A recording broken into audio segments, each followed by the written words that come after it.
গতকালকে হচ্ছে আমরা যখন আমাদের জায়গা থেকে জানতে পারি যে সাতপন্থীদের স্টুডেন্ট যে গ্রুপগুলো রয়েছে তারা সচেতন ছাত্র সমাজ বা এরকম একটি নাম দিয়ে আসলে আমাদের প্রধান উপদেষ্টার যে বাসভবন অর্থাৎ যমুনা এটি ঘেরাও করার কিংবা এর সামনে অবস্থান কর্মসূচি নেওয়ার একটি পরিকল্পনা করে, তখন আমরা আমাদের জায়গা থেকে তাদের মধ্যকার যে সমস্যাগুলো এই সমস্যাগুলো সমাধানের জন্য দুই গ্রুপে তাবলিগের অর্থাৎ সাতপন্থী গ্রুপ এবং জোবায়েরপন্থী যে গ্রুপ এইগুলোর মধ্যে তাদের মধ্যে যে বিভিন্ন রকমের সমস্যা চলছে এগুলোর জন্য একটি যৌক্তিক উপায় সমাধান হয়। এটির জন্য আমরা প্রথমে গতকালকে রাত 12টার দিকে আমাদের জায়গা থেকে বিশ্ব অর্থাৎ আমাদের টঙ্গী যে পশ্চিম সাইডে যে মসজিদটি রয়েছে ওই মসজিদের ওইখানে যাই যেখানে সাতপন্থীরা এখন অবস্থান করছে।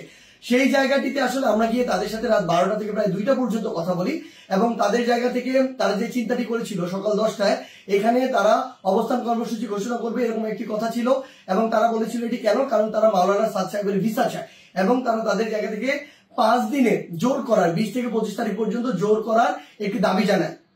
আমরা আমাদের জায়গা থেকে সেখান থেকে যে সিদ্ধান্তটি নিয়ে আসি সেটা হচ্ছে একটি সিদ্ধান্ত যে আমরা আমাদের জায়গা থেকে বলি যে প্রধানমন্ত্রী আমাদের যে হচ্ছে প্রধান উপদেষ্টার যে বাসভবন তিনি আসলে এই অভ্যুত্থানের স্পিরিটকে সামনে রেখে গণভবনে না থেকে যমুনায় থাকেন, এটি তুলনামূলক অরক্ষিত হওয়ার কারণে আমাদের যখন ইচ্ছা বসবো আর এটি আমাদের দেশের একটা অস্থিতিশীলতার চিত্র তুলে ধরবে, এটি কখনো হতে পারে না, এটি যৌক্তিক না, আমরা এটিকে সমর্থন করি না। সেই জায়গা থেকে আমরা তাদেরকে এটি অনুরোধ করি যে তারা যেন এখানে অবস্থান কর্মসূচি কিংবা ঘেরাও কর্মসূচি না করে, তারা এই অবস্থান থেকে সরে আসে। তারা তাদের জায়গা থেকে স্পষ্টভাবে দুইটি দাবি জানায়। এক নম্বর যে দাবিটি সেটি হচ্ছে যে তারা মাওলানা সাদ সাহেবের ভিসা নিশ্চিত চায়, দ্বিতীয়ত তারা 20 তারিখ থেকে 25 তারিখ 5 দিনের জোর করতে চায়।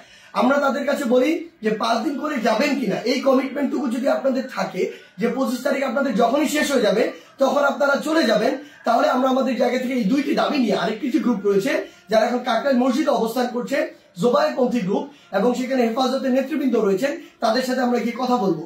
তারা যখন এই কথাটি দেয় যে তারা এই কমিটমেন্টটি করছে 25 তারিখে তারা ছেড়ে দিবে, আমরা সেখান থেকে রাত 2টার দিকে কাকরাইল মসজিদে আসি। সেখানে আমাদের জোবায়েরপন্থীদের যারা মাওলানা রয়েছেন যারা সিনিয়র নেতৃবৃন্দ রয়েছেন তারা ছিলেন, হেফাজতের যারা সিনিয়র নেতৃবৃন্দ মাওলানা মাদুনুল হক সাহেব মাওলানা মাহফুজুল হক সাহেব তারা ছিলেন, সকলে ছিলেন।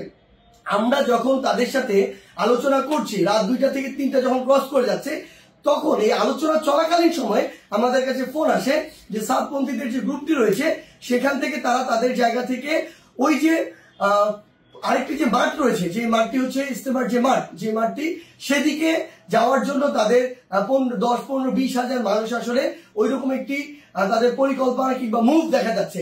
আমরা সাথে সাথে সাতপন্থীদের যে মাওলানা আব্দুল্লাহ সহ আরো 2 জনকে ফোন দিয়ে বলি যে আপনাদের সাথে এটি কথা হয়েছে যে আপনারা 10টা এখানে বসবেন না এবং আপনাদের 2টা দাবি নিয়ে আমরা আমাদের জায়গা থেকে এখনই আরেকটা গ্রুপের সাথে কথা বলবো, কালকের মধ্যে অর্থাৎ আজকেই আপনাদের 2 গ্রুপের বসার ব্যবস্থা করব, মাওলানা সাদ সাহেবের ভিসা বা এই সংক্রান্ত আলোচনা সেখানে হবে।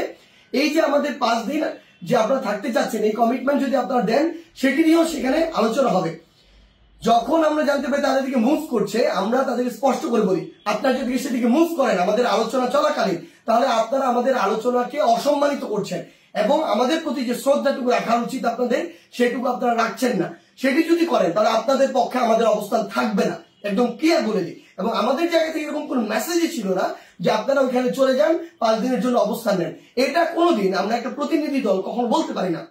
এটা পুরো একটি সরকারের বিষয়, মন্ত্রণালয় বা উপদেষ্টাদের বিষয় এবং প্রশাসনের সামগ্রিক একটি ডিসিশন। ইভেন গাজীপুর মেট্রোপলিটন পুলিশের ডিসিশন দেওয়ার কেউ না।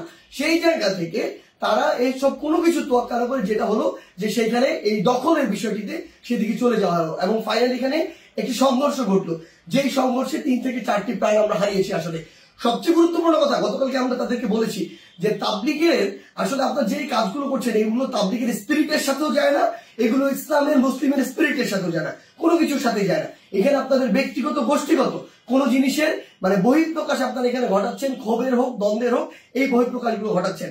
এবং সবচেয়ে গুরুত্বপূর্ণ বিষয় হচ্ছে যে এই জিনিসটি হয়েছে এখানে এটা সম্পূর্ণ অনাকাঙ্ক্ষিত এবং আমাদের মতের বাইরে গিয়ে এই বিষয়টি আসলে গতকালকে সেখানে হয়েছে এবং আমাদের আলোচনাকে শ্রদ্ধা বা সম্মানটুকু জানানো হয়নি এবং আরেক পক্ষের সাথে আলোচনা চলাকালীন সেখানে এরকম আক্রমণ এবং রক্তাক্ত ঘটনা ঘটেছে।